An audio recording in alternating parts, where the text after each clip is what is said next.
ఓం బుద్ధేభ్యస్య జాతవేద పగ్నం నిరృతనం మమాకృష్యమయ్యమావాహయామి జ్వలనం చ దిశో దిశ. ఓం శ్రీం ధ్యాయామి ధ్యానం శుక్లాంబరధరం విష్ణుం దదివర్ణం చతుర్భుజం ప్రసన్నవదనం ధ్యాయేత్ సర్వవిఘ్నోపశాంతయే. శ్రీలక్ష్మీ వల్లభారంభాం వికనో మునిమధ్యమాం అస్మదాచార్యపర్యంతం వందే గురుపరంపరం. జ్ఞానానందమయం దేవం నిర్మలస్ఫటికాకృతం ఆధారం సర్వవిద్యానాం శ్రీహయగ్రీవముపాస్మహే. ఓం సర్వమంగళమాంగళ్యే శివే సర్వార్థసాధకే శరణ్యే త్ర్యంబకే దేవి నారాయణీ నమోస్తుతే. శివాయ విష్ణురూపాయ శివరూపాయ విష్ణువే శివశ్చ హృదయం విష్ణు విష్ణుశ్చ హృదయం శివ. ఓం శ్రీ బాలగణపతి స్వామినే నమో నమః. ఓం శ్రీ ఉమాసోమేశ్వర స్వామినే నమో నమః. ఓం శ్రీ కేశవస్వామినే నమో నమః. ఓం శ్రీ ఎల్లారంబ దేవతాయై నమో నమః. ఓం శ్రీ వేదాక్తేనస్య నమో నమః. ఓం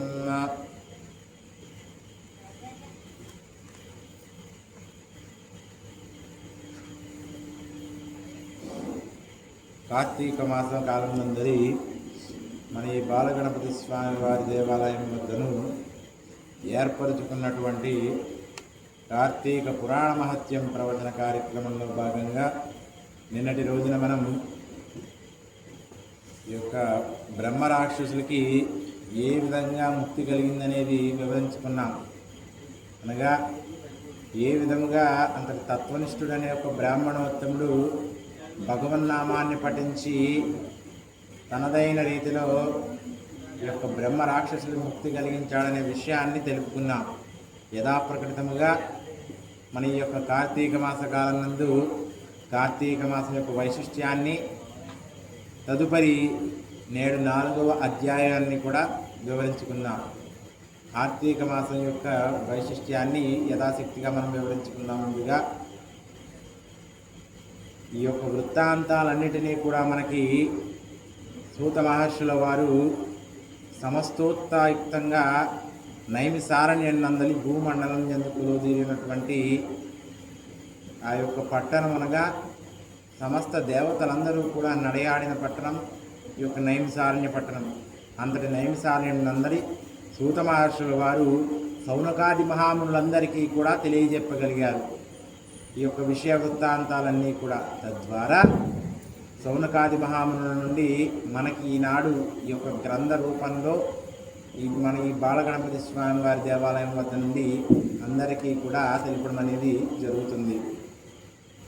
ఒకానొక సమయమున పూర్వకాలం నందు ఒకానొక శుభాయుక్త తన తరుణంలో పార్వతీ పరమేశ్వరులు ఇరువురు కూడా ఆకాశాహార్యముల్లో విహరించుచున్నారు. అంతటి పార్వతీమాత పరమశివుణ్ణి సమీపించి, ఓయి ప్రాణేశ్వర, సమస్త సృష్టిని కూడా ధర్మ మార్గం వైపుగా నడిపించేటటువంటి వ్రతమును ధర్మతత్వాన్ని కలిగించే శక్తిని కూడా అందివ్వండి ప్రభు అంటూ కోరగా అంతటి తన ప్రియసఖి అయినటువంటి పరమేశ్వరి మాట విని పరమేశ్వరుల వారు ఈ విధంగా తెలియజెప్పారు. ఓయి జగజ్జనని, తప్పకుండా నీవు చెప్పిన విషయాన్ని నేను అనుగ్రహిస్తాను, నీకు తెలియజెప్తాను, నీవు శ్రద్ధగా వినుడు అంటూ పార్వతీదేవికి పరమేశ్వరుడు తెలిపిన విషయ వృత్తాంతం కార్తీక పురాణ మహత్యం. ఈ యొక్క వృత్తాంతాన్ని సూత మహర్షుల వారు సౌనకాది మహాములందరికీ కూడా తెలియజెప్పారు. మనకి భూమండలం నందు ఎటువంటి పూజా కార్యక్రమాలనైనను కూడా ఎటువంటి వ్రత విధానాలైనటువంటి కూడా అన్నీ కూడా సౌనకాది మహామునుల వారే తెలియజెప్పారు. ఒక సత్యనారాయణ వ్రతకల్పం కావచ్చును, వెంకటేశ్వర స్వామి వ్రతకల్పం కావచ్చును, మరే విధమైనటువంటి పూజాది కైంకర్యాలన్నిటినీ కూడా సౌనకాది మహామునుల వారు మనకి అందింపదలిచారు. అందులో ఈ యొక్క కార్తీక పురాణ మహత్యాన్ని కూడా తెలియజెప్తున్నారు. ఏమిటయ్యా అంటే, కార్తీక పురాణ మహత్యం మనకి ఏ విధంగా ఆవిర్భవించిందంటే, వశిష్ఠుల వారు జనకోత్తముల వారికి తెలియజెప్పిన విషయ వృత్తాంతాలని ఈనాడు మనం వివరించుకుంటున్నాం. ఒకానొక సమయమున అంతటి పరమేశ్వరుల వారు పార్వతీమాతకు దిశ చూపిన తరుణం మిథిలా నగరం. అనగా ఆ యొక్క సమయంలో పరమేశ్వరుల వారు పార్వతీదేవికి తన చూపుడు వేలుతో భూమండలం వైపుగా చూపించాడు. చూపించిన సరుణాన అదంతా మిథిలా నగరం. అప్పుడు అంతటి వశిష్ఠోత్తముల వారి యొక్క ఆగమనం అనేది అక్కడ గోచరిస్తూ ఉన్నది. మిథిలా నగరంలోకి విచ్చేస్తూ ఉన్నారు. ఆ సమయంలో మిథిలా నగరాన్ని పరిపాలించే రాజు జనక మహారాజుల వారు, అనగా సాక్షాత్తు సీతామాత యొక్క పిత్రోత్తములు జనక మహారాజుల వారు. మనకి కార్తీక పురాణ మహత్యకాలం అందరి అంతయు కూడా అప్పటికింకా సీతామాత జనకోత్తముల వారికి జన్మించలేదు సరికదా. ఇటువంటి రామచంద్ర ప్రభు యొక్క పరిణయం కూడా జరగలేదు. అంతటి పురాణంతో కూడుకున్నటువంటి విషయ వృత్తాంతం ఈ యొక్క కార్తీక పురాణం. అందరూ కూడా శ్రద్ధాసక్తులతో ఆలకించదలచండి. అలా అందరు వశిష్ఠోత్తముల వారు అతడికి విచ్చేశారు. వాళ్ళకి ఆయనకి కావలసినవన్నీ కూడా జనక మహారాజుల వారు సమకూర్చి పాదములనే హస్తములతో కడిగి ఆ సమయమున అచట సింహాసనంతో సమస్తాది రాజ మర్యాదలు అందించి గౌరవ సత్కారాలన్నీ కూడా వశిష్ఠోత్తముల వారికి తెలియజెప్పారు. ఆ వెంటనే అంతటి వశిష్ఠోత్తముల వారు కూడా జనక మహారాజుల వారితో ఈ విధంగా తెలిపారు. ఓయి జనకోత్తమ, నేను సృష్టిని ఉద్ధరించుటకు ఒక బృహత్తరమైనటువంటి యజ్ఞాన్ని తలపెట్టాను. ఆ యొక్క బృహత్తరమైనటువంటి యజ్ఞంలో భాగంగా నీ వద్ద ఉన్నటువంటి ఆర్థిక బలమును అంగబలమును నాకు అందివ్వి, తద్వారా తేజోవంతంగా నా ఈ పుణ్య ఫలితాన్నంతరినీ కూడా నీకు అందిస్తాను అంటూ జనక మహారాజుల వారికి తెలియజెప్పారు. మనం ప్రతినిత్యము కూడా ఈ వృత్తాంతాన్ని తెలియజెప్పుకుంటున్నాం. ఎందుకంటే మనం ఏ విషయంలోనైనా సరే ఒక పురాణ కథను కానీ పురాణ మహత్యాలను కూడా తెలుపుకునేటప్పుడు అంతటి మూల పురుషులను ప్రతినిత్యము కూడా స్మరించుకోగలగాలి. ఎన్నడూ కూడా విత్తనం అనేది మొలకెత్తకపోతే మనం అనుభవించే వృక్షపు గాలి ఎవరూ కూడా అర్హులు కారు. అందుకనే అంతటి మూలను మనం ఎప్పుడూ కూడా తెలుపుకుంటూ ఉండాలి. ఆ విధంగా జనకోత్తముల వారికి వశిష్ఠుల వారు తెలుపుతున్న వృత్తాంతం ఇది. అందుకు జనకుల వారు అడుగుతారు, ప్రభు వశిష్ఠోత్తమ, మా ఈ యజ్ఞములకు అవసరమయ్యేటువంటి యజ్ఞ సంభారాలన్నింటినీ కూడా మీకు ఇస్తాను. అయితే నా హృదయంలో ఒక సందిగ్ధం ఉన్నది. అందుకనే ఎప్పుడు కూడా గురువులు, తపో సంపన్నులు, వేదాధ్యాయులు ఎదురైనప్పుడు వాళ్ళని మనం అడగాలి, ప్రశ్నలు అడగాలి. ప్రశ్నలు అంటే దేనికి సంబంధించి యక్ష ప్రశ్నలు కాదు, వాళ్ళ వద్ద ఉన్నటువంటి తపోశక్తికి సంబంధించినటువంటి విశేష భూషణాలను మనం అందిపుచ్చుకోవాలి. తద్వారా వాళ్ళ నుండి వెలువడే జ్ఞానము అనే శక్తి తత్వాన్ని మనం అందరికీ కూడా తెలియజెప్పాలి. ఫలానా గురువుగారు ఈ విషయం మనం చెప్పారు, సో తద్వారా నాకు ఇది తెలిసిందని చెప్పి అందరితో కూడా అలా మంచి విషయాలు అనేవి పంచుకుంటూ ఉన్నట్లయితే సృష్టి అంతా కూడా తేజోవంతంగా జ్ఞానజ్యోతి వలె వెలుగొందుతుంది. అచట వశిష్ఠోత్తముల వారు కూడా అదే తెలియజెప్పారు జనక మహారాజుల వారికి. నీవు నీ రాజ్యంలో ఉన్న ప్రజలందరినీ కూడా చైతన్యపరుస్తావు సరికదా, తప్పనిసరిగా కూడా నీవు అడిగిన దానికి కార్తీక పురాణ మహత్యమును నీకు తెలియజేస్తాను అంటూ జనక మహారాజుల వారికి తెలియజెప్పారు. అడుగుతున్నారు జనక మహారాజుల వారు, వశిష్ఠోత్తమ, నకార్తీకో సమోమాస అంటూ కేవలం కార్తీక మాసముని ఎందుకంతటి ప్రాముఖ్యతగా కొలుస్తున్నారు? మాసముల కంటే కార్తీక మాసం ఎందుకంత ప్రాముఖ్యత సంతరించుకుంది? ఏ మాసమునకు లేని వైశిష్ట్యం కార్తీక మాస కాలమునకే ఉన్నది. కార్తీక మాస కాలంలో చేయు దానము కానీ, కార్తీక మాస కాలంలో చేయు స్నానము కానీ, కార్తీక మాస కాలంలో అనుసరించు ధర్మము కానీ అన్నీ కూడా సాధారణం కంటే 1000 రెట్లు అధిక ఫలితాన్ని ఇస్తున్నాయి. ఎందుకని ఇంతటి ప్రాముఖ్యత కేవలం కార్తీక మాసమునకే ఉన్నది? వశిష్ఠోత్తమ, దయచేసి నా యొక్క సందేహాలన్నిటికీ కూడా మీ సమాధానాన్ని అందివ్వండి ప్రభు అంటూ అంతటి వశిష్ఠోత్తముల వారిని జనక మహారాజుల వారు కోరారు. కోరిన వెంటనే అంతటి గురువర్యులు తెలియజెప్పారు, జనక, నీవు అడుగుతున్న ప్రశ్నలన్నీ కూడా సమాయుక్తమైనవి, తప్పనిసరిగా నీకు తెలియజేస్తాను. కార్తీక మాస కాలంలో నిర్వర్తించు ప్రాథమిక కర్తవ్యాలను కూడా నీకు తెలియజేస్తాను. అనేకమైనటువంటి విశేష కథానిక వృత్తాంతాలని కూడా నీకు తెలియజెప్తాను. తద్వారా ఈ వృత్తాంతాల ద్వారా నీ యొక్క ప్రజలని, నీ రాజ్యంలో ఉన్న వాళ్ళందరినీ కూడా చైతన్యపరిచి వాళ్ళల్లో ఉన్న అధర్మం అనే తత్వాన్ని మాలిన్యాన్ని పారద్రోలి జ్ఞానం అనే తత్వాన్ని నింపు జనకోత్తమ అంటూ తెలియజెప్పారు. ఆ విధముగా ప్రతినిత్యం కూడా మనం ఈ పురాణాలను తెలుసుకుంటున్న కార్తీక మాస కాలం నందు ప్రథమ కర్తవ్యాలు. మొట్టమొదటిగా మనం తెలుసుకునేది నదీ స్నానము. కార్తీక మాసకాలే నదీ స్నానే ఆచరేత్ సమస్త పాపం నశ్యతి. కార్తీక మాస కాలంలో మనం సూర్యోదయంకు ముందుగానే నిద్ర నుండి మేల్కొనదలిచి నదీ స్నానాన్ని ఆచరించాలి. ఎందువలన ఆచరించాలి అంటే సూర్యభగవానుడు తులారాశి యందు కార్తీక మాసంలో కొలువుదీరి ఉంటాడు. ఆ సమయమున మన దేహమునకు ఎటువంటి జాడ్యం అనేది లేకుండా సంపూర్ణ శక్తి సూర్యభగవానుడు మనకి అందింపదలుస్తాడు.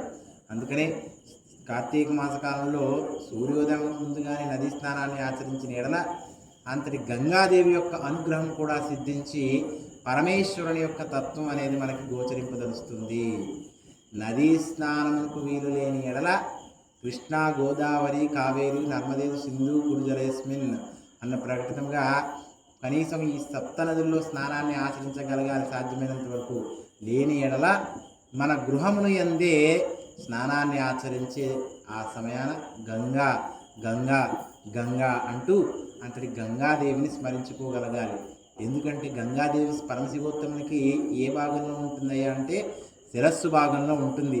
శివుని జటాజుటనందు బంధింపబడి తన అశేషమైనటువంటి ప్రవాహాన్ని నియంత్రిస్తున్న అపూర్వమైనటువంటి సర్వోత్తమ శక్తిశాలి అయినటువంటి ఐశ్వర్యకారకోత్తముడు ఈశ్వర స్వరూపుడు. అందుకనే అంతటి గంగాదేవిని శిరస్సు యందు ఉంచినటువంటి పరమేశ్వరుని యొక్క అనుగ్రహం కూడా కేవలం గంగాదేవి యొక్క నామాన్ని జపించినంతనే మనకి అనుగ్రహం అనేది లభిస్తుంది. ఈ విధంగా నదీ స్నానముకు అత్యంత ప్రాముఖ్యత అనేది కార్తీక మాస కాలంలో ఉన్నది. తదుపరి దీపారాధన. మన ఈనాడు తెలుపుకునే విషయ వృత్తాంతంలో కూడా 4వ అధ్యాయంలో దీపారాధన మహిమ, శత్రుజిత్ కథ అనే వృత్తాంతాలు ఉన్నాయి. శ్రద్ధగా ఆలకించదలచండి, ఒకసారి చెప్తూ ఉంటాను. ఆ యొక్క దీపారాధన అనేది మనకి ఎందుకంతటి ప్రాముఖ్యత అంటే కార్తీక మాసంలో చేయ దీపారాధన అంటే కేవలము ఎంతో పాపమైనటువంటి పనులు గావించి తెలుసో తెలియక చేసిన దీపారాధన ద్వారా ఎందరో జీవితాలు అనేవి ముక్తి మార్గంలో పొందాయి. ఎప్పుడూ కూడా మనకి దీపారాధన అనేది గుర్తుకు రావాలి అంటే కుబేరులు వారి యొక్క వృత్తాంతం ప్రతి ఒక్కరికి కూడా వల్లించుకోగలగాలి. మనం గతంలో ఇచ్చట చెప్పుకున్న శివపురాణానందలి ప్రతినిత్యము కూడా కుబేరుల వారి యొక్క వృత్తాంతం తెలుసుకున్నాం. కుబేరుల వారు ఏ విధంగా ఐశ్వర్యాన్ని ప్రసాదింపదలుస్తారనే విషయాలంతటినీ కూడా. అలా దీపారాధన అనేది మానవుని ఏ విధంగా ముక్తి వైపు నడిపిస్తుందంటే అజ్ఞానము అనే చీకట్లను పారద్రోలి జ్ఞానము అనే వెలుగులని హృదయంలోకి తీసుకువస్తూ ఉంటుంది. దీపారాధన అనేది కార్తీక మాస కాలంలో చేయగలగాలి. సమీపంలో ఉన్నటువంటి విష్ణాలయంలో కానీ శివాలయంలో కానీ మనం చేసిన ఎడల సర్వదా యొక్క శివకేశవులు ఇరువురు కూడా తమ అనుగ్రహాన్ని ప్రసరించి మనల్ని ముక్తి మార్గం వైపుగా నడిపిస్తాడు. పరమేశ్వరుడు సృష్టికి లయకారకుడు, తాను శక్తిని అందిస్తాడు. ఈశ్వరుడు అంతటి శ్రీమన్నారాయణుడు ఆ ఇచ్చిన శక్తిని ఏ విధంగా మానవుడు ఉపయోగించగలగాలో తెలియజెప్తూ ఉంటాడు. అందుకని శివాయ విష్ణు రూపాయ శివరూపాయ విష్ణవే, శివశ్చ హృదయం విష్ణువు విష్ణుశ్చ హృదయం శివ. పరమశివుణ్ణి దర్శిస్తే అంతటి శ్రీమన్నారాయణుడు తన అనుగ్రహాన్ని ప్రసరిస్తాడు. శ్రీమన్నారాయణమూర్తిని దర్శిస్తే పరమశివుడు తన అనుగ్రహాన్ని ప్రసరిస్తూ ఉంటారు. శివకేశవులు ఇరువురిదే కూడా అభేదమైనటువంటి తత్వము. ఆ విధమైనటువంటి కార్తీక మాసకాలం అనేది అత్యంత ప్రీతికరమైనది ఇరువురికి కూడా. ఎందుకంటే చాతుర్మాస్యం అనేది మనకి 4 మాసముల సమయం. గతంలో తెలుపుకున్న చాతుర్మాస విశిష్టత ఆషాఢ మాసం శుద్ధ ఏకాదశి నాటి నుండి కార్తీక మాసం శుద్ధ ఏకాదశి నాటి వరకు కూడా. ఆ చాతుర్మాస్య కాలంలో మొదటి 3 మాసములైనటువంటి ఆషాఢము, శ్రావణము, భాద్రపదము, ఆశ్వీజ మాసములన్నీ కూడా పూర్తయిన తర్వాత వచ్చేది కార్తీకము. నీవు మొదటి మాసముల్లో చేయలేని పనులన్నీ కూడా కేవలం కార్తీక మాస కాలంలో చేస్తే నీకు తేజోవంతమైనటువంటి ఫలితం లభిస్తుంది. అందుకంటే శ్రీమన్నారాయణుడు కార్తీక మాసం శుద్ధ ఏకాదశి నాడు యోగ నిద్ర నుండి మేల్కొనదలిచి మానవుణ్ణి ఉద్ధరిస్తాడు. అందుకని ఈ 4 మాసాల సమయము కూడా ఉపాసనా కాలం కింద పరిగణింపదలిచారు. భగవదారాధనకి అత్యంత ప్రీతికరంగా చాతుర్మాస్యాన్ని అభివర్ణింపదలిచారు. ఈ చాతుర్మాస్యంలో ఆఖరి మాసమైనటువంటి కార్తీకం అత్యంత శ్రేయస్కరమైనదిగా పురాణాలలో అభివర్ణింపదలిచారు. విధముగా కార్తీక మాస కాలంలో చేయు భగవంతుడు తెలిపిన భక్తి మార్గాలు 9 ఉంటాయి. ఆ 9 మార్గాలు కార్తీక మాసంలో ఏ ఒక్క మార్గాన్ని అనుసరించినా భగవద్ అనుగ్రహం సిద్ధిస్తుంది. ప్రతి నిత్యము కూడా మనం తెలుపుకుంటున్నాం ఏమిటయ్యా అంటే 9 మార్గాలు: శ్రవణము, కీర్తనము, స్మరణము, పాదసేవనము, దాస్యము, అర్చనము, ఆత్మనివేదనము, వందనము, సఖ్యము. ఈ 9 మార్గాలు కూడా భగవంతునికి అత్యంత ప్రీతికరమైనది. ఇందులో ఇక్కడ మనం శ్రవణము అనే భగవంతుని యొక్క భక్తి మార్గాన్ని అనుసరిస్తున్నాం. ఈ పురాణ పఠనం ద్వారా ఇందులో వివరించే ఆధ్యాత్మిక విషయాలు మనం శ్రవణం గావిస్తున్నాం. అందుకనే పురాణ పఠన ఫలితం అనేది మనకి గోచరించి, శ్రవణ ఫలితం అనేది కేవలం మనకి మాత్రమే కాకుండా మన గ్రామాన్ని అంతటినీ కూడా రక్షిస్తుంది. ఒక దీపపు జ్యోతి మన ఇంటిలో వెలిగిస్తే ఆ వెలుగు మన దీపం మందిరానికి వస్తుంది. అదే దీపపు జ్యోతి గుడిలో వెలిగిస్తే సమస్త సృష్టికి కూడా అవుతుంది. అందుకనే దేవాలయాలు అనేవి ధర్మ సంస్థాపనార్థాయాలు. ఒక సుగంధ ద్రవ్య పరిమళ భరితమైనటువంటి పుష్పం ఏ విధంగా సుగంధాన్ని వెదజల్లుతూ తన తత్వాన్ని ఇస్తుందో, దేవాలయాల నుండి వెలువడే అపూర్వమైనటువంటి తత్వం సమస్త సృష్టిని కూడా సంరక్షింపదలుస్తుంది. ఆ విధముగా నిన్నటి రోజున మన ఈ పురాణ పఠనందు తెలుపుకున్న వృత్తాంతం ఏమిటయ్యా అంటే బ్రహ్మరాక్షసుల వృత్తాంతం. ఆ యొక్క 3 బ్రహ్మరాక్షసులు కూడా ఏ విధముగా తత్వనిష్ఠుడి యొక్క తపోబలం చేత తత్వనిష్ఠుడి అనుసరించిన నారాయణ స్తోత్రం బిగ్గరగా పఠించడం ద్వారా 3 బ్రహ్మరాక్షసుల యొక్క జీవితం అనేది చరితార్థమైందో మన నిన్నటి రోజున అందరం కూడా తెలుసుకున్నాం. అలా ఏమిటంటే భగవన్నామాన్ని ఎప్పుడూ కూడా పఠిస్తూ ఉంటే సంపూర్ణంగా భగవంతుని యొక్క అనుగ్రహం అనేది తేజోవంతంగా సిద్ధింపదలుస్తుంది.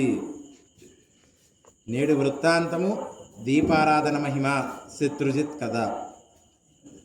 అందరూ కూడా శ్రద్ధాశక్తులతో ఆలకించదలచండి. 4వ అధ్యాయం దీపారాధన మహిమ. ముందుగా దీపారాధన మహిమ ఎంత శక్తివంతమైనదంటే ఒక వృత్తాంతంతో నేను వివరించుకుందాం. ఇచ్చట తెలుపబడిన వృత్తాంతాన్ని అందరూ ఆలకించండి శ్రద్ధగా. వశిష్ఠోత్తముల వారు మళ్ళా జనక మహారాజుల వారికి తెలియజెప్తున్నారు. నేడు 4వ అధ్యాయం ప్రారంభమవుతుంది. అందరూ కూడా శ్రద్ధాశక్తులతో ఆలకించండి. ఓయి జనకోత్తమ, కార్తీక మాస కాలం నందు సర్వ సత్కార్యములను చేయవచ్చును. దీపారాధన అతి ముఖ్యము. దీని వలన మిగులు ఫలం మనకి అందివచ్చును. శివకేశవుల ప్రీత్యర్థము శివాలయమును గాని విష్ణాలయమును గాని దీపారాధన చేయవలెను. సూర్యాస్త సమయం ముందు గాని దీపాన్ని చేసిన ఎడల సర్వ పాపములను నశించి వైకుంఠ ప్రాప్తి అనేది కలుగుతుంది. ఈ విధముగా హరిహరాదుల సన్నిధిలో దీపారాధన చేయడం ద్వారా తేజోవంతమైనటువంటి శక్తి అనేది కలుగుతుంది. అందులో ఒక వృత్తాంతం ఉన్నది, శ్రద్ధగా చెప్తున్న వినుమంటూ జనక మహారాజుల వారు ఈ విషయ వృత్తాంతాన్ని వశిష్ఠుల వారి వద్ద నుండి బోధింపబడి మనకి తెలుపుతున్నారు. అందరూ కూడా శ్రద్ధగా ఆలకించండి. నిన్నటి రోజున ఏ విధంగా అయితే బ్రహ్మరాక్షసుల వారి వృత్తాంతం పూర్తయిందో ఈ రోజున మరొక వృత్తాంతాన్ని తెలియజెప్తున్నారు. ఆ వృత్తాంతం పేరు శత్రుజిత్ కథ. పూర్వము పాంచాల దేశమును పరిపాలించుచున్న రాజుకి సంతతి అనేది కలగలేదు, అనగా సంతానం అనేది కలగలేదు. అనేకమైనటువంటి యజ్ఞయాగాదులు అనేది చేశారు. ఆయన తుదకు విసుగు చెంది గోదావరి నదీ తీరమున నిష్ఠతో తపమును ఆచరించుతుండగా అక్కడ పిప్పలాదుడు అనే మునిపుంగవుడు వచ్చాడు. పాంచాల రాజా, నీవు ఎందుకని ఇంత తపాన్ని ఆచరిస్తున్నావు? నీ కోరిక ఏమిటి అని ప్రశ్నించగా, ఋషి పుంగవ, నాకు అష్టైశ్వర్యములు, రాజ్యము, సంపద సకలము కూడా ఉన్నాయి, కానీ నా వంశాన్ని నిలుపుటకు సంతానం లేదు. అందుకని మనం ఎప్పుడూ కూడా భగవదారాధన అనేది చేస్తూ ఉండగలగాలి. మనం చేసే ప్రతి ఒక్క ఫలితము కూడా పని కూడా మన తర్వాత తరాల వాళ్ళకి చెందుతుంది. మనం గతంలో ఇక్కడ తెలుపుకున్న వృత్తాంతం స్వాతంత్ర నిష్ఠూరి తాను చేసిన ఒక చెడు పని వల్ల తర్వాత తరాలు నశించిపోయాయి. అలా ఆ తర్వాత తరాల ద్వారా దృష్టిలో పెట్టుకుని ఈ క్షణాన్ని మనం దృష్టిలో ఉంచుకుని మంచి పనులు అనేవి చేస్తూ ఉండాలి. తద్వారా పుణ్య ఫలితం అనేది మనకి మాత్రమే కాకుండా మన కుటుంబాలని, మన పిల్లల్ని అందరినీ కూడా ఒక దీపకాంతి వలె సంరక్షింపదలుస్తుంది. ఇక్కడ కూడా అదే జరిగింది. అంతటి పాంచాల దేశపు రాజు అన్నీ ఉన్నా కూడా సంతానం అనేది కలగలేదు సరికదా, ఎందుకని ప్రశ్నించగా పిప్పలాదు ఉత్తముడు తెలియజెప్తున్నాడు.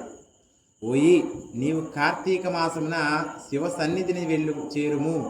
పరమశివుని యొక్క ప్రీత్యర్థము నీవు దీపారాధన చేసి సమస్తము కూడా ప్రార్థించిన ఎడల నీ కోరిక నెరవేరుతుందని చెప్పి పిప్పలాదుడు అక్కడి నుంచి వెళ్ళిపోయాడు.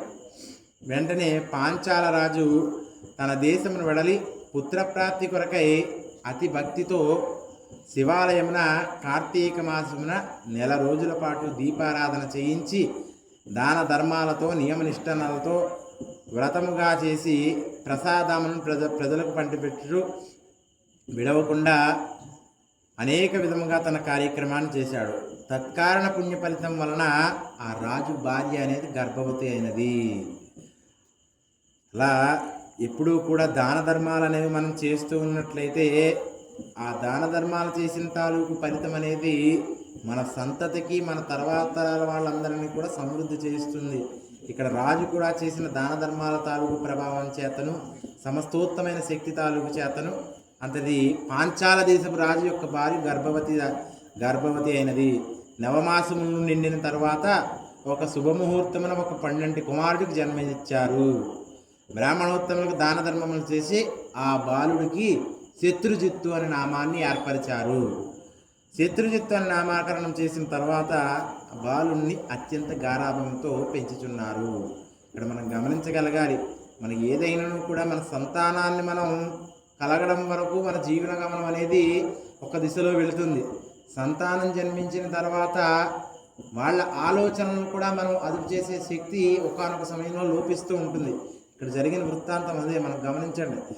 ఆ శత్రుజిత్తుని అమితమైనటువంటి గారాబంతో పెంచుచున్నారు. లేక పుట్టినవాడు గనుకను కార్తీక మాస సమయమున దీపారాధన వలన కలిగిన పుత్ర సంతానం కావడంతో దేశమంతా కూడా ప్రతి సంవత్సరము కార్తీక వ్రతములు దీపారాధనను చేయండి రాజు శాసించాడు. రాకుమారుడు శత్రుజిత్తు దినదిన ప్రవర్ధమానమగుచు సకల శాస్త్రములను చదివి ధనుర్విద్య, కత్తిసాము మొదలగు నేర్చుకుని యవ్వనం రాగానే దుష్టుల సహవాసం అనేది చేశాడు. తల్లిదండ్రుల గారాభం చేత తన కంటికి ఇంపగు స్త్రీలందరినీ కూడా బలాత్కరించుచు, బెదిరించుచు, దండించుచు కామవాంఛను నెరవేర్చుకున్నాడు. అలా ఏమిటంటే ఎప్పుడూ కూడా మనిషి జీవితంలో 3 దశలు ఉంటాయి, 4 దశలు: బాల్యము, యవ్వనము, కౌమారము, వృద్ధాప్యము. బాల్య, యవ్వన, కౌమార, వృద్ధాప్య దశలు అనేవి మానవుడి జీవితాన్ని నిర్దేశిస్తూ ఉంటాయి. బాల్యం అనేది తనకు తెలియకుండా గడిచిపోతుంది, కానీ యవ్వన, కౌమార ప్రాయాలు అనేవి వ్యక్తి జీవితంలో చాలా దీర్ఘమైనవి. యవ్వనము అనేది ముఖ్యంగా మనిషిని అనేకమైనటువంటి ఆలోచనల వైపుగా నడిపిస్తూ ఉంటుంది.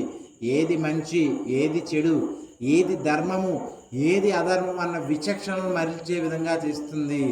అందుకని మనకు పురాణాల్లో అందుకనే తెలపబడింది, ఇటువంటి వాళ్ళందరూ కూడా మనకు కానవస్తూ ఉంటారు, వాళ్ళందరికీ కూడా విచక్షణ అనేది తెలియాలి, మంచి చెడులు అనేది కానరావాలనే ఉద్దేశంతోనే పురాణాల్లో ఇటువంటి గదలు అనేవి చేర్చి చెప్పారు. వీటిలో మనం నీతిని సంగ్రహించగలగాలి. అలా అతగాడు శత్రుజిత్తు యవ్వన ప్రాయానికి రాగానే తన తల్లిదండ్రుల యొక్క గారాభం చేతను ఏమాత్రము కూడా అతడు స్త్రీలను బలాత్కరించు తన యొక్క దుష్ట సావాసం చేత సత్సంగత్యం అనేది లేకపోవటం చేత దుస్సంగత్యభరితుడై ఈ విధంగా తన యొక్క జీవితాన్ని వ్యర్థంగా చేయదలిచాడు. తల్లిదండ్రులు లేదా తమకు లేక కలిగిన కుమారుని వెడల చూచి విన్నట్లుగా ఉన్నారు ఇక్కడ. అందుకే ఎప్పుడూ కూడా మనం మన సంతానాన్ని గమనిస్తూ ఉండాలి. వాళ్ళు ఏ దారిలో వెళుతున్నారు, ఏ విధంగా చూస్తున్నారు. ఈనాడైతే మనకి ఫోన్లు అనేవి వచ్చేసాయి, మన పిల్లలు ఎలా వెళుతున్నారు ఏమిటనే విషయం అన్నీ కూడా మరల్చి వాళ్ళని అలా వదిలివేస్తున్నాం. కానీ అలా వదిలివేయకుండా ఒక నియంత్రణలో పెడితే జీవన గమనం అనేది క్రమశిక్షణలో వెళుతూ ఉంటుంది. సరిగ్గా ఇచ్చట వీళ్ళు చేసిన తప్పు ఏమిటయ్యా అంటే అతగాడిని గారాభంగా పెంచడం, లేక కలిగిన పుత్రుడని చెప్పి చేస్తున్న తప్పులను కూడా దండించకుండా ఖండించకుండా కుమారుడనే నేపంతో విడిచిపెట్టారు. అలా తల్లిదండ్రులు కూడా ఆ విధంగా చేయడంతో శత్రుజిత్తు ఆ రాజ్యంలోని తన కార్యములకు అడ్డు చెప్పు వాళ్ళని తనకి నేర్పిన విద్యను స్వార్థం కొరకు వాడాడు. చిన్ననాటి నుండి ఇతడు యుద్ధ విద్యను నేర్చుకున్నామని ఇక్కడ తెలుపుకున్నాం. యుద్ధ విద్యను రాజ్యంలో రాజకుమారుడు ఎందుకు నేర్చుకుంటాడు? ఆ రాజ్యంలో ప్రజలందరికీ ఆపదొస్తే నా రాజ్య ప్రజలను నీవు ఎందుకని అంటున్నావు అని చెప్పి వాళ్ళని శిక్షించాలి, శత్రువుల్ని. ఇతగాడు ఏమి చేశాడంటే తన యొక్క వాంఛల కోసము యుద్ధ విద్యను అతగాడు ఇక్కడ ఉపయోగించదలిచాడు. అందుకనే ఇక్కడ ఏమిటయ్యా అంటే తనని అడిగిన ప్రతి ఒక్కరిని కూడా బెదిరించుచు భయపెడుతూ తన జీవితాన్ని సాగించాడు. అటులు తిరుగుచుండగా ఒక దినమున ఒక బ్రాహ్మణ పడుచుడు చూసి తటస్థించను. ఆమె కూడా ఒక సదోత్తమైనటువంటి భార్య, ఒక సదోత్తమైన భార్య, మిగిలి రూపవతి. ఆమె యొక్క తత్వాన్నంతటినీ కూడా అందచందముల వరే వర్ణించుచు మన్మధునికైనా సఖ్యం కలలేదు. అట్టి స్త్రీ కనపడగానే రాజకుమారుని యొక్క మతి మందగించి కుయ్య బొమ్మ వలె నిశ్చేష్టుడై కామ వికారంతో ఆమెను సమీపించి కామవాంచి తెలియజేశాడు. ఆమె కూడా అతగాడి సౌందర్యానికి ముగ్ధురాలయ్యి కులము శీలము సిగ్గు లజ్జ అన్నీ కూడా విడిచి అతని చెయ్యి పట్టుకుని శయనం అందించి ఒకానొక శుభతరుణాన సంభోగం గావించింది. ఇలా ఒకరినొకరు అనుభూతిలో ఉండుచు ప్రతి దినము కూడా అర్ధరాత్రి వేళ ఒక అజ్ఞాత స్థలంలో కలుసుకుంటూ తమ యొక్క వాంఛలను నెరవేర్చుకున్నారు. ఇలా కొంతకాలం అనేది జరిగింది. ఇంకా ఎటులను ఈ సంగతి ఆమె యొక్క భర్తకు తెలిసి పసిగట్టి భార్యను రాజకుమారుణ్ణి ఒకేసారి చంపేయాలని నిశ్చయించి ఒక ఖడ్గాన్ని సంపాదించి సమయం కొరకు నిరీక్షించాడు. అందుకని ఇక్కడ గమనించగలగాలి, కామము అనేది ధర్మం కొరకు మనం వాడాలి. కామవాంఛలలో మనం పడిపోతే ఆ ప్రపంచం అనేది మనకి అంతా కూడా కామంగానే కనిపిస్తుంది. కన్ను మిన్ను తెలియగానే పదం వాడుతూ ఉంటారు. ఎందుకంటే ఇలాంటి విషయముల గురించే. ఎప్పుడైతే ఈ యొక్క మనిషి కామ్యాన్ని జయించాడో తన జీవన గమనం అనేది విచక్షణ అనేది కానవస్తూ ఉంటుంది. మంచి చెడుల పట్ల ఆవశ్యకత అనేది తెలుస్తూ ఉంటుంది. ఇక్కడ శత్రుజిత్తు కూడా ఆ కామము అనే అరిషడ్ వర్గాలలో ఒక షడ్వర్గంలో ఇతడు పడిపోయాడు. తద్వారా ఒక స్త్రీని మోహించాడు. ఆమె కూడా వివాహితమైనటువంటి స్త్రీ. ఆ స్త్రీ కూడా ఇతగాడిని మోహించింది. ఇంకేమైందంటే ఒకనాడు అతగాడి భర్త ఈ రాజకుమారుణ్ణి ఈ స్త్రీని కూడా వెంబడించాడు వీళ్ళ యొక్క రహస్య కార్యకలాపాలను తెలుసుకున్నటకు. ఇంకా వెంబడించాడు. ఆ పాపం పండే సమయం అనేది వచ్చింది. ఆ సమయాన్ని సరిగ్గా కార్తీక మాసం శుద్ధ పౌర్ణమి. ఈ ఇరువురి కూడా శివాలయం వద్ద కలుసుకోవాలని నిశ్చయించుకున్నారు. ఎవరికి వారు రహస్య మార్గమును బయలుదేరారు. ఈ సంగతి ఇంతలో పసిగట్టిన ఈ వివాహిత భర్త తనతో ఉన్న కత్తితో సహా బయలుదేరాడు. గర్భగుడిలో దాగి ఉన్నటువంటి ఈ ఇరువురిని కూడా ఈ యొక్క ఇరువురు కూడా వెలుగు కోసం ఆ యొక్క వనితామణి వివాహిత తన చీర కొంగును చింపి దీపారాధన చేసింది. అక్కడ ఒక ప్రమిదలో ఉంచి దీపారాధన చేసింది. తర్వాత వారిరువురు కూడా మహదానందంలో కలుసుకున్నారు. ఇంకా ఆమె భర్త తన యొక్క కత్తిని తీసి ఒక్క వేటుతో ఆ దీపారాధన వెలుగులోనే ఒక్క వేటుతో తన భార్యను ఈ శత్రుజిత్ కుమారుడు అయినటువంటి రాజకుమారుణ్ణి ఖండించి తాను కూడా పొడుచుకుని ఆ శివాలయం వద్దనే మరణించారు. వారి పుణ్యం కొద్దీ ఆ రోజు కార్తీక శుద్ధ పౌర్ణమి మరియు సోమవారము. ఆ రోజు ముగ్గురు కూడా చనిపోవటం వలన శివదూతలు ఆ ఇరువురిని కూడా తీసుకుని పోవుటకు యమదూతలు ఈ భర్తను తీసుకున్నటకు ఇచ్చటికి చేరుకున్నారు. గమనించగలగాలి ఇక్కడ విషయ వృత్తాంతం.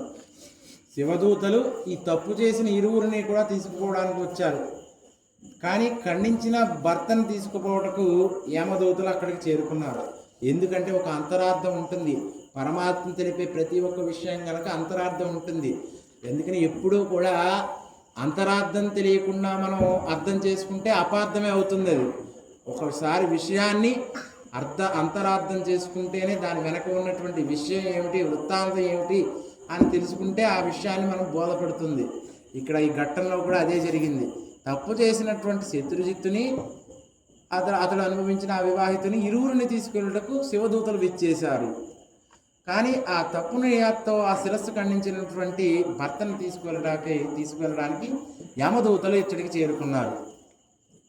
అంతటి యమదూతలు చూసి అదే ప్రశ్నించాడు. ఆ యొక్క బ్రాహ్మణోత్తముడు కూడా, ఆ వివాహిత భర్త అయినటువంటి వ్యక్తి కూడా అదే ప్రశ్నించాడు. ఓయి దూతలారా, నన్ను తీసుకుని వెళ్ళటకు మీరు వచ్చినారు. కామ అంధకారంతో కన్ను మిన్ను తెలియక పశుప్రాయముగా వ్యవహరించుచు వాళ్ళు ఆ విధముగా ఉన్నారు. అయితే ఆ వ్యభిచారుల కొరకు శివదూతలు విమానంలో ఎందుకని వచ్చేశారు, అక్కడ జరుగుతున్నది ఏమిటి అంతటి యమకింకరులు అప్పుడు తెలియజెప్పారు అతడికి. ఓయి విప్రోత్తముడా, నీవు ముమ్మాటికి అంటున్నది సత్యము. నీవు ఈ జన్మలో వాళ్ళు అలా అనుభవించారు, మరణించారు. ఈ జన్మలో గమనించగలగాలి ఈ పదం ఎందుకు వాడుతున్నాము. ఈ జన్మలో ఆ విధంగా వాళ్ళు అనుభవించారు, నీ చేత్తో సంహరింపబడ్డారు. అక్కడికి ఆ జన్మ అంతరార్థం అయిపోయింది పరమశివుని యొక్క సన్నిధిలో. కానీ కార్తీక మాసం పౌర్ణమి నాడు సోమవారం దినమున ఆమె తన వస్త్రమునకు ఉన్నటువంటి కొంగును చింపి దీపారాధన చేసింది. తెలుసో తెలియకో సాక్షాత్తు పరమశివుడి వద్ద. అక్కడితో ఆ జన్మలో చేసిన పాపమంతా కూడా నీవు ఖండించిన కత్తితో సమాప్తమైపోయినది. అయితే ఆ పాపములన్నీ కూడా నశించి, కావున వాళ్ళని కైలాసం తీసుకోవడం వచ్చిన శివదూతలు ఇచ్చేశారు. ఈ సంభాషణ అంతా కూడా వింటున్న రాజకుమారుడు, నేను ఎన్నటికీ కూడా ఇలా జరగనివ్వనని చెప్పి అతగాడు కూడా తన జన్మ అర్థాన్ని తెలుసుకున్నాడు. జ్ఞానోదయం అయినది. అందుకని దీపారాధన అనేది వ్యక్తుల జీవితంలో చేసిన పాపాలన్నిటినీ కూడా పారద్రోలి జ్ఞానాన్ని కలిగిస్తూ ఉంటుంది. అంతటి జ్ఞానోదయం కలిగిన చేత ఆ రాజు ఆ శత్రుజిత్ కుమారుడు తెలియజెప్పాడు. ఓయి యమదూతలారా, ఇతడు చేసింది ముమ్మాటికి మమ్మల్ని ఖండించడం తప్పే, మాకు ఈ పుణ్య ఫలితం అనేది లభించింది. అయితే శివదూతలారా, ఖచ్చితంగా ఇతడు ధర్మాత్ముడు, ధర్మతత్వానికి ప్రతీక, విత్తగాన్ని మీరు తీసుకువెళ్ళండి దయచేసి అంటూ ఆ యొక్క శివదూతలకు ఈ సంహరింపబడినటువంటి శత్రుజిత్ కుమారుడు తెలియజెప్పగలిగాడు. అందుకని అక్కడతో చేసిన పాపం అనేది పరిసమాప్తి అయిపోయింది. ఇక్కడ మనం గమనించవలసిన నీతి ఏమిటయ్యా అంటే కూడా, యమధర్మరాజుల వారు ధర్మతత్వంగా తన పనిని నిర్వర్తించారు. ఏమిటయ్యా అంటే ఆ పని, ఈ వివాహిత భర్త ఖండములతో శిరస్సును ఖండించడం అది అన్యాయం. ఒక వ్యక్తిని చంపడం అనేది అన్యాయం. ఆ అన్యాయానికి తాలూకుగా ధర్మతత్వానికి ప్రత్యేకగా తీసుకునడానికి యమకింకర్లు పంపారు. కానీ అక్కడ మరొక కార్యక్రమం జరిగింది. ఈ యొక్క వనితామణి తనటువంటి దీపారాధన అనేది చేయదలిచింది. అక్కడ తన వస్త్రపు కొంగును చింపి ఏమి ఉన్నా లేకపోయినా దీపారాధన చేసింది. పరమశివుడు బోళాశంకరుడు అనుగ్రహించినంతనే తన యొక్క ఐశ్వర్యాన్నంతటినీ కూడా అందించగలిగేవాడు పరమేశ్వరుడు. కనుక దీపారాధన అనేది చేయదలిచాడు కనుకను భక్తులను అనుగ్రహించాలనే నెపంతో పరమేశ్వరుడు శివదూతలను పంపాడు. అది అక్కడ విషయ వృత్తాంతం. ఆ విధంగా ఇంకా రాజుకు కూడా తన జన్మ చరితార్థమయ్యి, ప్రభు ఈ వివాహిత భర్త కూడా మంచివాడే, ఇతగాడిని కూడా కైలాసానికి తీసుకువెళ్ళని చెప్పి ముగ్గురు కూడా కైలాసానికి చేరుకున్నారు. ఇది నేటి యొక్క వృత్తాంతం. ఇక్కడ గ్రహించవలసిన తత్వం ఏంటయ్యా అంటే, పరమేశ్వరుడిది ఎప్పుడు కూడా బోళాశంకరుని యొక్క తత్వం. సర్వదా కూడా ఈశ్వరుడు జనులందరినీ కూడా అనుగ్రహించుటకు తన కర్తవ్యాన్ని, విధులను నిర్వర్తిస్తూ ఉంటారు. నీవు తెలుసో తెలియకో 100 పాపములను, 1000 పాపములను, 1,000,000 పాపములైనా చెయ్యను, కానీ తెలిసి ఒక పుణ్య కార్యక్రమాన్ని చేసినా కూడా వాటన్నిటినీ కూడా రూపుమాల్చుకునే శక్తి, అవకాశం పరమేశ్వరుడు కార్తీక మాసంలో మానవుడికి ఇస్తాడు. అందరూ కూడా ఈ విషయాలను గుర్తుంచుకోగలగాలి. మానవ జన్మ అనేది ఎప్పుడూ కూడా అరిషడ్ వర్గాలతో, కామ్య కోరికలనే గుర్రాలతో జీవితం పరిగెడుతూ ఉంటుంది. ఆ కామ్య కోరికలనే గుర్రాలు నియంత్రణలో లేకపోతే ఈ విధంగా ఈ శత్రుజిత్ కుమారుడు ఏ విధంగా సంహరింపబడ్డాడో అదే గతి పట్టి సంహరింపబడతారు. అయితే మనకి తెలిసి ఈ యొక్క విచక్షణ జ్ఞానాన్ని అందించినటువంటి గ్రంథాల ద్వారా తెలుపబడే వృత్తాంతాలు మనం తెలుసుకొని అందులో తెలుపబడిన వృత్తాంతాలలో ఏది మంచి, ఏది చెడు, ఏది తప్పు, ఏది అధర్మము, ఏది ధర్మము అన్న విచక్షణ అనేది మనం తెలుసుకుని మంచి పనులు అనేవి మనం చేయగలగాలి. సత్సంగత్యాన్ని మనం ఏర్పరచుకోగలగాలి. మంచి వాళ్ళతో మనం స్నేహం అనేది చేయగలగాలి. సత్సంగత్యే సదాచరణే, సదాచరణే సత్కర్మే, సత్కర్మే సజ్జీవన. అలా మన ఈనాడు తెలుపుకుంటున్న ఇటువంటి కార్యక్రమం గురించి ఇక్కడికి విచ్చేస్తున్న ప్రజలందరూ కూడా మీ యొక్క సమీప ప్రజలందరికీ తెలియజెప్పండి. మీ తోటి వాళ్ళందరికీ కూడా తెలియజెప్పండి. పిల్లలు, పెద్దలు, వృద్ధులు అందరినీ కూడా ఈ కార్యక్రమం వద్దకు తీసుకురండి. మనం చెప్పుకునే ఈ యొక్క 60 నిమిషాల పాటు జరిగే ఈ గ్రంథంలో కార్తీక పురాణ మహత్యం అనేది చాలా సదోత్తమైనది, మహదానందకమైనది. అందరూ కూడా ఈ కార్తీక పురాణాన్ని శ్రద్ధాశక్తులతో ఆలకించగలగాలి. దూర ప్రాంతాల నుండి మైకు నుండి దూర శ్రవణాల ద్వారా వింటున్న ప్రతి ఒక్కరూ కూడా కనీసం కార్తీక మాసంలో ఒక్కరోజైనను కూడా ఇక్కడికి విచ్చేసి ఈ ప్రత్యక్షంగా కూర్చుని ఈ కార్యక్రమాన్ని వినండి. అందరూ కూడా ఈ యొక్క కార్యక్రమం గురించి తెలియజెప్పండి. అందరినీ కూడా ఈ యొక్క సదోత్తమైనటువంటి శ్రవణము అనే భక్తి మార్గంలోకి తీసుకురండి. మన ధర్మం గురించి మనమే చెప్పుకోగలగాలి. హిందూ ధర్మం ఎంత గొప్పదంటే ఇటువంటి పురాణాలనే మనకి ఉపోద్ఘింపబడి ఇందులో ఉన్నటువంటి భవిష్యత్తులో జరిగే కలి ప్రభావం చేత మానవుడు ఏ విధంగా సంహరింపబడి ఏ విధంగా మోహింపబడతాడో ఇందులో తెలియజెప్పబడ్డాయి. అందుకనే అందరూ కూడా ఈ యొక్క కార్యక్రమం గురించి తెలియజెప్పండి. తోటి వాళ్ళకి, మిత్రులకి అందరూ కూడా 8 గంటల నుండి 9 గంటల వరకు జరిగి 1 గంటని మనకి ఇక్కడ కేటాయించండి. ఆ గంట పాటు మీ యొక్క టీవీ సీరియల్ను అన్నీ కూడా కట్టిపెట్టి ఈ ప్రాంగణానికి వచ్చి కూర్చోండి. మన గ్రామంలో ఇటువంటి కార్యక్రమం జరుగుతుందంటే నిజంగా చాలా సదాచరణీయమైనది. ఈ విషయాన్ని మనం తోటి వాళ్ళతో పంచుకుంటుంటే నిజంగా మీ ఊరు వాళ్ళు చాలా గొప్పవాళ్ళు. 30 రోజుల పాటు కూడా ఈ కార్యక్రమాన్ని ఏర్పరిచారంటే వింటున్న ప్రతి ఒక్కరికి కూడా నిజంగా చాలా పుణ్యఫలితం అనేది కలుగుతుందని చెప్పి ఎందరో బ్రాహ్మణోత్తములు, ఎందరో సదోత్తములు కూడా తెలియజెప్తున్నారు. కావున అందరూ కూడా మన ఈ కార్యక్రమంలో భాగంగా చేయండి. ప్రజలందరికీ కూడా తెలియజెప్పండి. కార్తీక పురాణ మహత్యాన్ని ఈ జరుగుతున్న ఈ నెల రోజుల పాటు కూడా భక్తి పారవశ్యంతో అందరూ కూడా ఉండండి. కావున యథాశక్తిగా మనం ఈ కార్యక్రమాన్ని ముగించే ముందుగా రేపటి రోజున 5వ అధ్యాయము వనభోజన మహిమ, కిరాత మూషికములు మోక్షం పొందుట. అనగా వనభోజనం అనేది కార్తీక మాసకాలంలో మనం తెలుపుకుంటూ ఉంటాం. పిక్నిక్లు అంటూ పెట్టుకుంటూ రకరకాల ప్రదేశాలకు వెళుతూ రకరకాల పదార్థాలను భుజిస్తూ మనం చేస్తూ ఉంటాం. అసలు ఎందుకని వనభోజనం అనేది వచ్చింది, మనం వనంలో ఎందుకని భోజనం చేయాలి, అసలు ఎందుకని ఈ విధమైనటువంటి ఆవశ్యకత ఉన్నది అనే విషయాలను రేపటి రోజున తెలుపుకుందాం. కిరాత మూషికములు ఏ విధంగా మోక్షాన్ని పొందాయి అనే విషయాలను కూడా రేపటి రోజు తెలుపుకుందాం.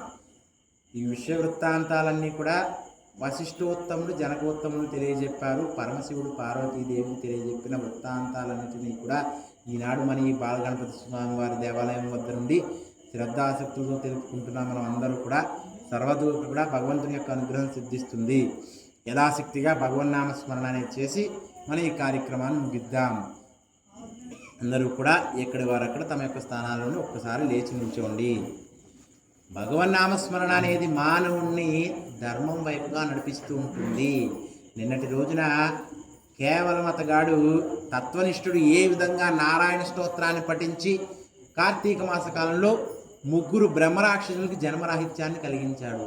అదేవిధంగా ఈనాడు మన ఈ మండపాక గ్రామంలో ఇటువంటి గోస్తని నదీ తీరమును వేయించేసి ఉన్నటువంటి బాలగణపతి స్వామివారి దేవాలయం వద్ద మన ఈ యావత్ గ్రామాన్నంతటినీ కూడా తేజోవంతంగా విరాజిల్లి గ్రామంలో ఉన్నటువంటి ప్రజలందరి ఆయురారోగ్యాలు కూడా వర్ధిల్లి సమస్తము కూడా వ్యాపార వాణిజ్య పాడి పంటలన్నీ కూడా సస్యశ్యామలంగా ఉండాలని ప్రార్థింపదలుస్తూ ఈ కార్యక్రమాన్ని మనం చేపట్టదలిచాం.